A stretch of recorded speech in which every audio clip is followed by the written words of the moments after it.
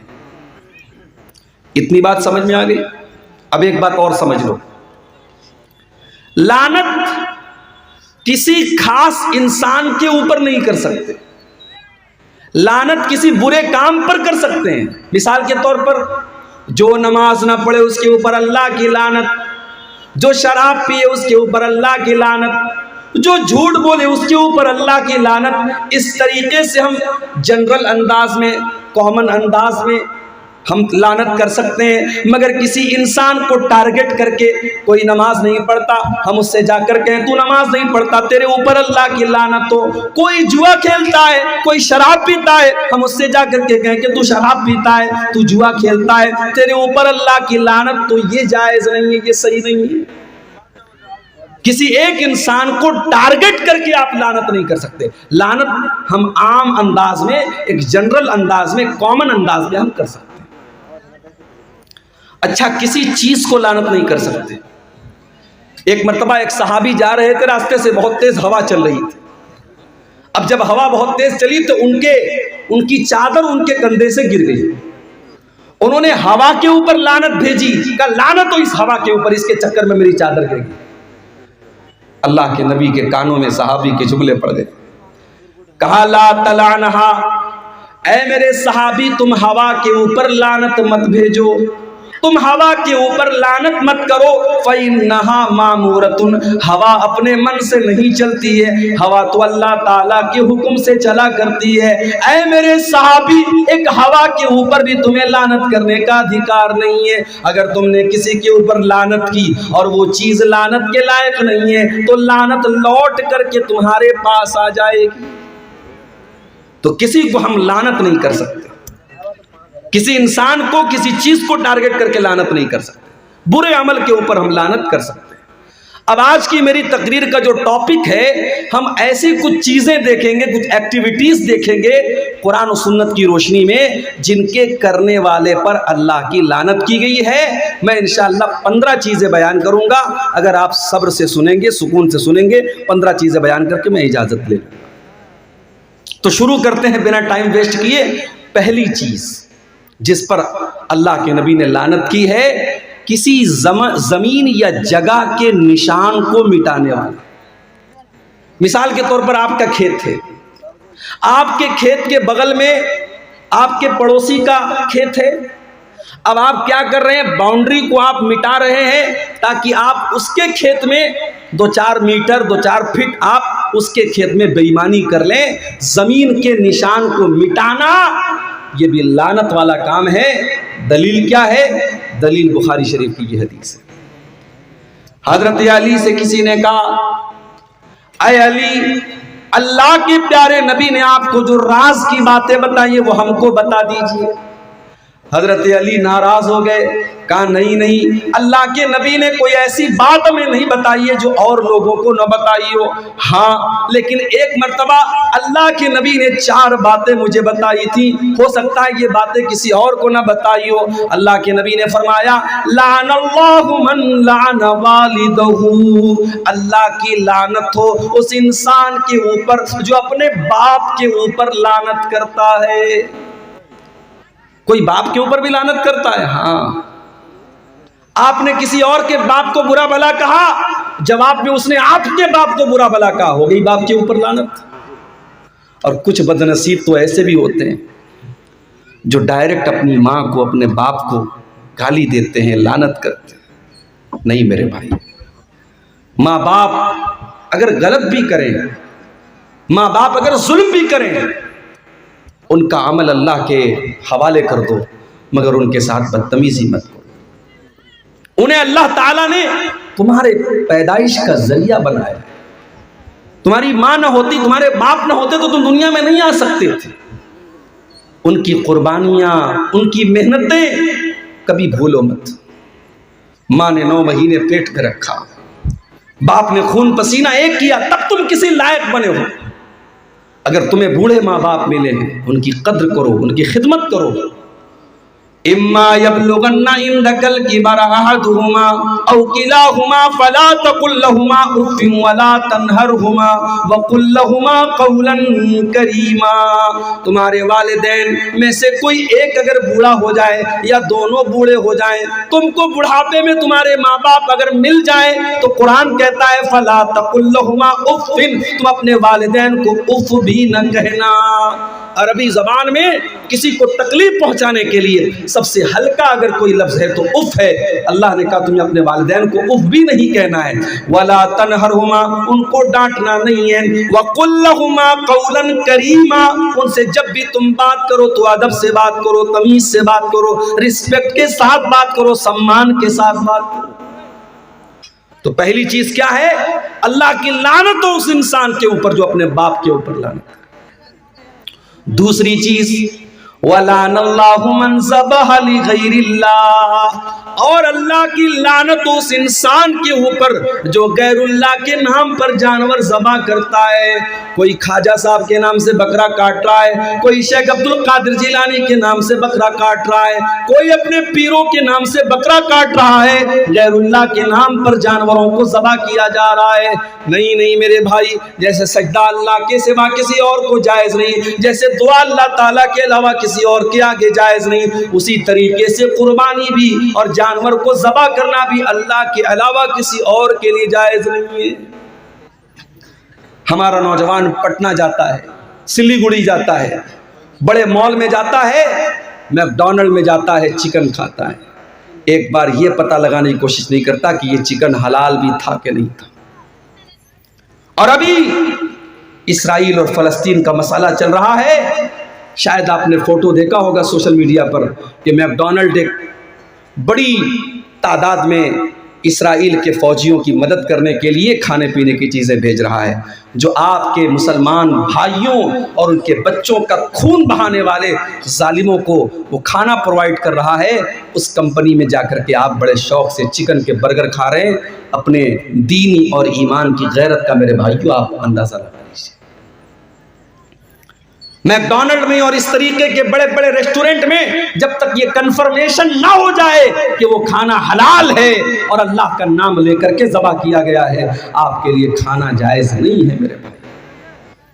کوئی اگر مسلمان اپنے آپ کو کہتا ہے اور اپنے گھر میں شیخ عبد القادر جیلانی کے نام پر بریانی بنواتا ہے اور ان کے نام پر جانور کو ذبح کرتا ہے، حرام ہے آپ کے لیے وہ کھانا جس کھانے پر اور جس چیز پر اللہ کے علاوہ کسی اور کا نام لیا گیا ہو، اس چیز کو کھانا جائز ہے۔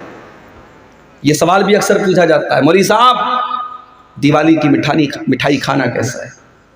ٹھیک ہے، میں مانتا ہوں کہ دیوالی کی مٹھائی میں جو پوجا کے لیے جو مٹھائی ہوتی ہے اس کو الگ کر دیا جاتا ہے، مگر ہے تو وہ ایک شرکیہ تہوار کا سمبل۔ بھئی ہمارے شریعت کے حساب سے اس دنیا کا سب سے بڑا پاپ یہ ہے کہ اللہ کے علاوہ کسی اور کی عبادت کی جائے۔ اور ظاہر ہے ہمارے غیر مسلم بھائی اگر ہماری بات سن رہے ہو، ان کو برا بھلا کہنا مقصد نہیں ہے، لیکن یہ ہمارا بلیف ہے، ہمارا عقیدہ ہے، ہم شرک کے معاملے میں کمپرومائز نہیں کر سکتے۔ ہم اپنے غیر مسلم بھائیوں کے ساتھ اچھے سے پیار سے محبت کے ساتھ رہیں، لیکن کسی شرک کے کام میں ہم سپورٹ نہیں کر سکتے۔ یہی شریعت کی تعلیم ہے۔ اس لیے دیوالی کی مٹھائی کے بارے میں کچھ علماء نے سافٹ کارنر دکھایا ہے کہ کھایا جا سکتا ہے اگر اس پر پوجا پاٹ نہیں ہوئی ہے، لیکن زیادہ بہتر یہی ہے کہ چونکہ وہ شرک کے تہوار کا ایک سمبل ہے، ہمیں پرہیز کرنا چاہیے۔ تو یہ دوسری چیز ہو گئی۔ پہلی چیز کیا تھی؟ اللہ کی لعنت ہو اس انسان کے اوپر جو اپنے باپ کے اوپر لعنت کرے۔ دوسری چیز اللہ کی لعنت ہو اس انسان کے اوپر جو غیر اللہ کے نام پر جانور ذبح کرے۔ اور تیسری چیز لعن اللہ من آوى محدثا، اللہ کی لعنت تو کسی ایسے انسان کے اوپر جو کسی بدعتی کو پناہ دے، دین کے اندر نیا کام نکالنے والے کو اپنے گھر میں پناہ دے۔ جب گھر میں پناہ نہیں دے سکتے، موبائل میں کیسے پناہ دے سکتے؟ ایک صاحب نے میرے پاس ویڈیو بھیجا، مولوی صاحب ذرا یہ ویڈیو سنیے کس کا ہے، بڑا اچھا ویڈیو لگ رہا ہے۔ میں نے دیکھا ویڈیو ایسے انسان کا تو جو صحابہ کو گالی دیتا ہے۔ میں نے کہا ویڈیو ڈیلیٹ کر، جتنی بھی اچھی بات ہو جو میرے نبی کے صحابہ کو برا بھلا کہتا ہے، میں اس کی باتوں کو اپنے جوتے کی نوک پر رکھتا ہوں۔ میں نے کہا ویڈیو ڈیلیٹ کر، اس ویڈیو کو کہیں شیئر مت کر۔ جب بدعتی کو گھر میں پناہ دینا جائز نہیں تو موبائل میں اور اسٹیٹس میں پناہ دینا کیسے جائز ہو گیا؟ اس لیے کسی ایسے عالم کو، ابھی کل میری تقریر تھی، کہاں پہ تھی کل؟ صدر پور میں، وہاں کلکتہ سے ایک صاحب تقریر کرنے کے لیے آئے تھے، موضوع روایت، من گھڑت روایت بیان کر رہے ہیں۔ میں نے تقریر میں کہا اہل حدیث کے اسٹیج پر ایسے لوگوں کو مت بلاؤ میرے، کیا ہو گیا ہے ہماری قوم کو؟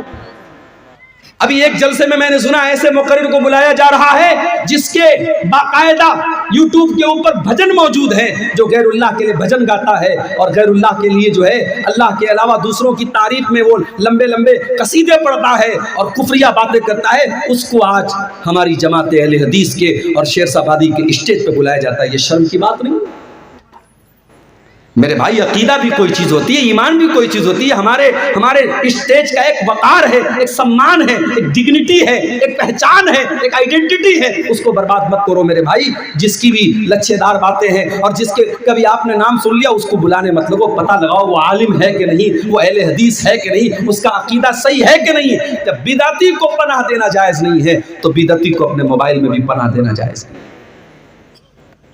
چوتھی چیز، وَلَعَنَ اللَّهُ مَنْ غَيَّرَ مَنَارَ الْأَرْضِ، اور اللہ تعالیٰ کی لعنت اس انسان کے اوپر جو زمین کے نشانوں کو مٹا دے، جو اپنے کھیت کے نشان کو مٹا کر کے پڑوسی کے کھیت پر ناجائز قبضہ کر لے، اپنی زمین کے کاغذات میں ہیر پھیر کر کے اپنے بھائی کی زمین پر ناجائز قبضہ کر لے، زمین کے نشانات کو مٹا لے، اس انسان کے اوپر اللہ کی لعنت ہو۔ اچھا مجھے ایک بات سمجھ میں نہیں آتی، کسی کی زمین ہڑپ کر آپ کیا لے کے جائیں گے میرے بھائی؟ مان لو آپ نے کسی کی زمین ناجائز طریقے سے ہڑپ لی، آپ کو تو جانا ہے 2 گز زمین میں نا، اس سے زیادہ تو نہیں ملے گی آپ کو۔ اب وہ زمین آپ کی اولاد، آپ کے بچے فائدہ اٹھائیں گے، آپ خود بھی گنہگار ہوئے، آپ کے بچے بھی گنہگار ہوں گے، اور آپ کو ملنے والی بھی چیز نہیں ہے، آپ تو قبر ہی میں جائیں گے۔ ایسی زمین جائیداد کے لالچ کا کیا کرنا ہے میرے؟ اسی لیے اللہ کے نبی فرماتے ہیں میں ایک انسان ہوں، میرے پاس لوگ زمین و جائیداد کا مسئلہ لے کر کے آتے، ہو سکتا ہے کہ کسی کی چکنی چپڑی بات کو سن کر کے میں اس کے حق میں فیصلہ کر دوں۔ اے میرے صحابہ کان کھول کر کے سن لو، اگر میں نے غلط فیصلہ کر دیا اور جو حقدار نہیں تھا اس کو میں نے دوسرے کی زمین دے دی، تو کان کھول کر کے سن لو، فَإِنَّمَا أَقْطَعُ لَهُ قِطْعَةً مِّنَ النَّارِ، میں زمین کا ٹکڑا نہیں دے رہا ہوں، میں جہنم کی آگ کا ٹکڑا دے رہا ہوں۔ اس لیے وہ زمین لینے والا کان کھول کر کے سن لے۔ میرے بھائیوں سب ٹھاٹ پڑا رہ جائے گا جب لاد چلے گا بنجارا، کسی کی زمین جائیداد ناجائز طریقے سے مت ہڑپو۔ آج افسوس کی بات ہے کچہریوں میں، عدالتوں میں سب سے زیادہ کیس اگر ملے گا مسلمان کا ملے گا، کوئی بھائی کی زمین پر قبضہ کر کے بیٹھا ہے، کوئی بہن کا حق مار کے بیٹھا ہے، کوئی بیٹی کا حق مار کے بیٹھا ہے۔ میرے بھائی ایسا نہ کرو، اللہ کے نبی نے لعنت کی ہے۔